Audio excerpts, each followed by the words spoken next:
नमस्कार, बीकेसी गुरु क्लासेस में आपका स्वागत है। आज हम सामाजिक विज्ञान कक्षा 9वीं की प्रश्न बैंक का हल का वीडियो क्रमांक 2 अध्ययन करेंगे। इसमें है भारत और समकालीन विश्व भाग 1 जो कि इतिहास के अंतर्गत आता है। अध्याय 1 है उसका फ्रांसीसी क्रांति। इसमें से केवल दीर्घ उत्तरीय प्रश्न 4 अंक का बस पूछा जाना है, जिसमें प्रमुख प्रश्न है फ्रांसीसी क्रांति में दार्शनिकों के योगदान को लिखें। दूसरा है 18वीं सदी में फ्रांसीसी समाज के तीनों स्टेट्स के बारे में लिखिए। तीसरा है फ्रांस में दास प्रथा का उन्मूलन कैसे हुआ समझाइए। चौथा फ्रांसीसी क्रांति के परिणाम लिखिए। पांचवा फ्रांसीसी क्रांति के राजनीतिक कारण लिखिए।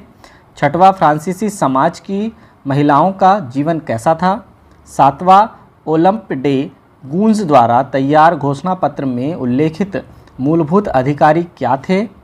आठवां है वाटरलू के युद्ध का वर्णन कीजिए। और नौवां नेपोलियन के उदय को कैसे समझा जा सकता है। तो ये प्रमुख प्रश्न हैं, इनके उत्तर आप तैयार कर लीजिए। और हम अध्याय 2 पर वस्तुनिष्ठ पर पहुंचते हैं। यूरोप में समाज व रूसी क्रांति। यहाँ से एक एक अंक के 2 प्रश्न और 2-2 अंक के 2 प्रश्न पूछे जाएंगे। तो पहुँचते हैं प्रश्न क्रमांक 1 पर। सही विकल्प चुनिए। कार्ल मार्क्स द्वारा लिखी गई पुस्तक है। तो कार्ल मार्क्स द्वारा लिखी गई पुस्तक है दास कैपिटल, ऑप्शन नंबर 2 सही है। रूस की संसद का नाम है ड्यूमा। ड्यूमा ऑप्शन नंबर 3 सही है। तीसरा है पहला विश्व युद्ध कब प्रारंभ हुआ था। हमें पता है 1914 ईस्वी में हुआ था। ऑप्शन नंबर 3 यहाँ सही है। चौथा है 1917 ईस्वी वोल्शेविक दल का नेता कौन था। व्लादिमीर लेनिन था। ऑप्शन नंबर 1 सही है। पांचवा है रूस की क्रांति कब हुई। तो 1917 में हुई। 1917 ईस्वी ऑप्शन नंबर 2 सही है। हाँ, प्रश्न क्रमांक 2 है रिक्त स्थानों की पूर्ति कीजिए। पहला है 1914 में रूस पर खालिस्तान का शासक था। किसका था। जार निकोलस द्वितीय का था। तो लिख देते हैं जार निकोलस द्वितीय, इनका शासन था भैया 1914 में रूस में। फिर दूसरा है शाही रूसी सेना को खालिस्तान कहा जाता था। रूसी सेना को क्या कहा जाता था। रूसी स्टीम रोलर। रूसी स्टीम रोलर। तीसरा खालिस्तान में आते हैं। 1905 की रूसी क्रांति की शुरुआत खालिस्तान घटना से हुई। किस घटना से हुई। खूनी रविवार। कौन सी घटना से हुई। खूनी रविवार। फिर अगला है चौथा नंबर अप्रैल थीसिस नामक सिद्धांत खालिस्तान की देन है। लेनिन की देन है, यहाँ पर आ जाएगा लेनिन। फिर अगला है पांचवा पेरिशा कम्यून की स्थापना खालिस्तान ईस्वी में हुई। 1817 ईस्वी में हुई। 1817 ईस्वी में हुई। फिर अगला है रूस में संपन्न किसानों को खालिस्तान कहा जाता था। संपन्न किसानों को कुलक कहा जाता था। तो लिखते हैं कुलक। अब सही जोड़ी बनाना है। सही जोड़ी में देखते हैं। पहली सही जोड़ी है रूसी सांसद। रूसी सांसद क्या कहला। ड्यूमा से संबंधित है, तो यहाँ आ जाएगा ड्यूमा। फिर रूसी क्रांति का आरंभ। रूसी क्रांति का आरंभ पेट्रोग्राद। फिर तीसरा है वोल्शेविक दल का नेता कौन था। लेनिन था। तो यहाँ आ जाएगा लेनिन। जार की महारानी का सलाहकार सन्यासी कौन था। रासपुतिन। तो यहाँ आ जाएगा रासपुतिन। और रूस का शासक कौन था। जार निकोलस द्वितीय था। ये हो गई सही जोड़ी। अब ये सही अति लघु उत्तरीय प्रश्न 2 अंक के हैं। ये 5 प्रश्न देखिए और यहाँ पर कुल 10 प्रश्न हैं, इनको तैयार कर लेंगे आप। फिर अध्याय 3 में आते हैं और यहाँ पर वस्तुनिष्ठ प्रश्न 1 अंक का पूछा जाना है, तो इसकी भी तैयारी कर लेते हैं। एक शब्द या वाक्य में उत्तर दीजिए। चलिए एक शब्द या वाक्य में उत्तर देते हैं। पहला है, कंसंट्रेशन कैंप शब्द क्या होता है?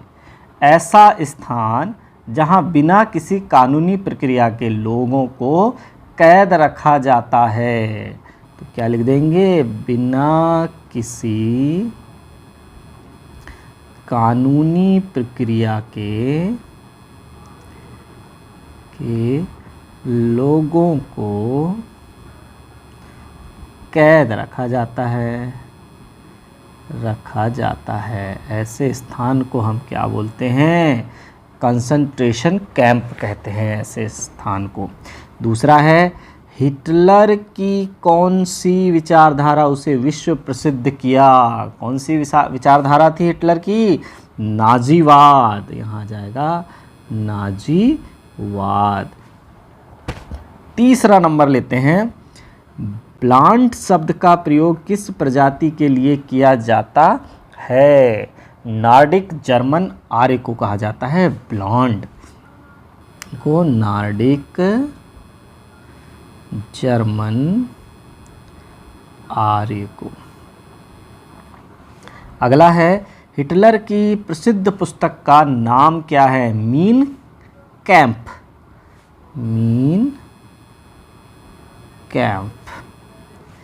फिर अगला है, युंग फोक से क्या तात्पर्य है? क्या तात्पर्य है युंग फोक से? 14 वर्ष से कम उम्र वाले बच्चों के लिए नात्सी युवा संगठन। किनके लिए? 14 वर्ष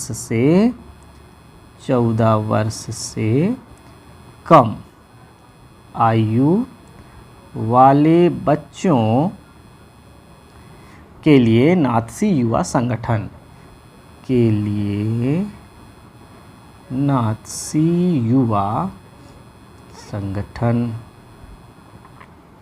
अगला है, वर्साय की संधि किस सन में हुई थी? 1919 ईस्वी में हुई थी। 1919 ईस्वी में हुई थी। फिर आगे है, वॉल स्ट्रीट एक्सचेंज किस देश में स्थित है? कहाँ पर है? अमेरिका में है। फिर आगे आ जाएगा, प्रसिद्ध विशेषाधिकार अधिनियम को कब लागू किया गया? 3 मार्च 1933 ईस्वी में। 3 मार्च 1933 ईस्वी में लागू किया गया। फिर अब देखिए, गेस्टापो से क्या तात्पर्य है? गेस्टापो से तात्पर्य जर्मन गुप्तचर संस्था को कहते हैं। जर्मन गुप्तचर संस्था क्या कहलाती है? गेस्टापो कहलाती है संस्था। फिर आगे आया, मित्र राष्ट्रों में शामिल देशों के नाम लिखिए। मित्र राष्ट्र में कौन कौन शामिल है? एक तो फ्रांस है, ब्रिटेन, सोवियत संघ और अमेरिका एवं अमेरिका। अब आते हैं सही जोड़ी बनाइए पर। पहला देखते हैं, गेस्टापो अभी हमने ऊपर पढ़ा है जर्मन गुप्तचर संस्था है, तो यहाँ देख लेंगे जर्मन गुप्तचर संस्था। फिर आगे है आर्थिक मंदी 1929 ईस्वी, तो यहाँ मिला दीजिए 1929 ईस्वी से। फिर राइख स्टैग को मिलाना है जर्मन संसद से, जर्मन संसद से मिला दिया। फिर न्यूरेमबर्ग नागरिकता अधिकार सितंबर 1935 ईस्वी से मिला दीजिए इसको, सितंबर 1935 ईस्वी से संबंधित है। और द्वितीय विश्व युद्ध 1939 ईस्वी से प्रारंभ हुआ था, तो 1939 ईस्वी से मिला देंगे। फिर ये अति लघु उत्तरीय प्रश्न फिर दिए हुए हैं। अब हम पहुंचते हैं अगले चैप्टर पर, अध्याय 4। अध्याय 4 में है वन्य समाज और उपनिवेशवाद। कुल अंक है यहाँ पर 4 और वस्तुनिष्ठ प्रश्न है यहाँ पर 2 अंकों के। तो चलिए, भारतीय वन सेवा की स्थापना कब की गई? कब की गई भारतीय वन सेवा की स्थापना? तो पहले प्रश्न का उत्तर है 1864 ईस्वी में, ऑप्शन नंबर ए सही है। दूसरा है, भारतीय वन अधिनियम कब पारित हुआ? 1865 ईस्वी में, ऑप्शन नंबर 3 सही है। तीसरा है, वनों के लुप्त होने की प्रक्रिया को क्या कहते हैं? वनोन्मूलन। वनों का यदि उन्मूलन होने लगे तो कहलाएगा वनोन्मूलन, ऑप्शन नंबर 3 यहाँ सही है। भारत का प्रथम वन निर्देशक कौन था? कौन था? डायट्रिच ब्रेडिस। डायट्रिच ब्रेडिस, ऑप्शन नंबर 3 यहाँ सही है। पांचवा है, इंपीरियल फॉरेस्ट इंस्टीट्यूट की स्थापना कहाँ की गई? देहरादून में की गई, तो यहाँ पर आ जाएगा देहरादून, ऑप्शन नंबर 2 यहाँ पर सही हो जाएगा। फिर देखिए अगला, इंपीरियल फॉरेस्ट इंस्टीट्यूट की स्थापना कब की गई? तो अब कब की गई? 1906 ईस्वी में की गई, ऑप्शन नंबर 2 यहाँ सही है। फिर 7वां प्रश्न है, 1 मील लंबी रेल लाइन बिछाने में कितने स्लीपरों की आवश्यकता पड़ती थी? 1700 से 2000 स्लीपर, यानी यहाँ पर ऑप्शन नंबर 3 सही है। 1700 से 2000 स्लीपर बोल देंगे, ऑप्शन नंबर 3 सही है। 8वां है, सन 1600 ईस्वी में भारत की भूमि का कितना भाग कृषि आधारित था? छठा भाग, 1/6 भाग जिसे हम बोल देंगे, छठा भाग बोल देंगे या 1/6 भाग बोल देंगे। किसका? कृषि भूमि का 1/6 भाग या छठा भाग कृषि आधारित था। भारत की भूमि का, कुल भूमि का 1/6 भाग कृषि आधारित था। अब 9वां लेंगे, घुमांतु खेती एक स्थान पर कितने वर्ष तक की जाती है? कितने वर्ष तक? 2 वर्ष तक की जाती है, ऑप्शन नंबर 1 सही है। 10वां है, आरक्षित, सुरक्षित तथा ग्रामीण किसकी 3 श्रेणियां हैं?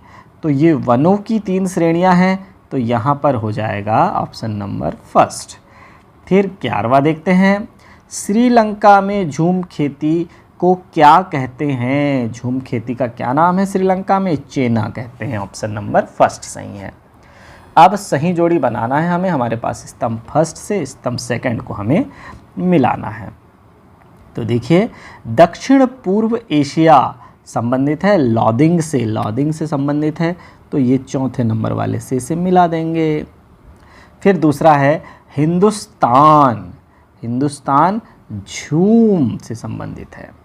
अफ्रीका में इसे चितमैन कहते हैं, और मध्य अमेरिका में मिल्पा, ये मिल्पा से मिला देंगे, और श्रीलंका में कहा जाता है चेना। अलग अलग देशों में अलग अलग नाम से एक सही जोड़ी बनी है। अब फिर यहाँ पर लघु उत्तरीय प्रश्न है, और अगला चैप्टर हम आते हैं 5वें चैप्टर पर। 5वां चैप्टर है हमारा घुमंतु चरवाहे और उनकी आवाजाही। तो देखिए, यहाँ से 2 अंकों के वस्तुनिष्ठ प्रश्न पूछे जाने हैं, और कुल 2 अंक का ही यह चैप्टर है। पहला है, देश के विभिन्न हिस्सों में बंजर भूमि नियम कब से लागू किए गए? 19वीं सदी के मध्य से, ऑप्शन नंबर 3 यहाँ पर सही है। फिर दूसरा देखते हैं, दूसरा है, गद्दी जाति के लोगों का मूल निवास स्थान कहाँ है? कहाँ पर है?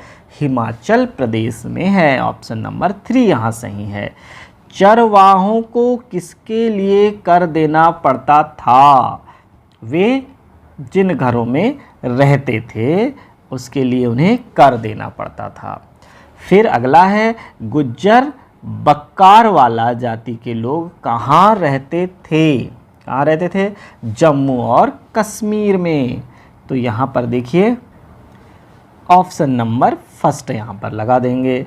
फिर देखिए पांचवा है, निम्न में से कौन हिमाचल का चरवाहा समुदाय नहीं है?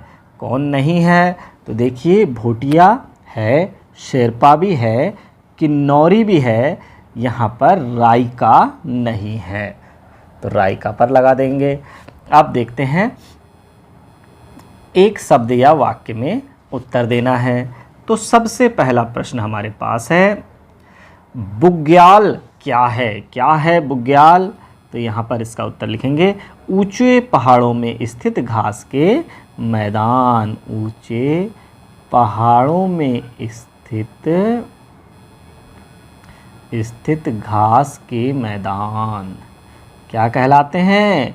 बुग्याल कहलाते हैं, घास के मैदान। दूसरा नंबर है, धंगर कहाँ रहते हैं? तो धंगर कहाँ रहते हैं? महाराष्ट्र में रहते हैं। क्या है ये? महाराष्ट्र की जनजाति है धंगर। फिर तीसरा है, अपराधी जनजाति अधिनियम कब से पारित किया गया? तो कब से पारित किया गया था अपराधी जनजाति अधिनियम?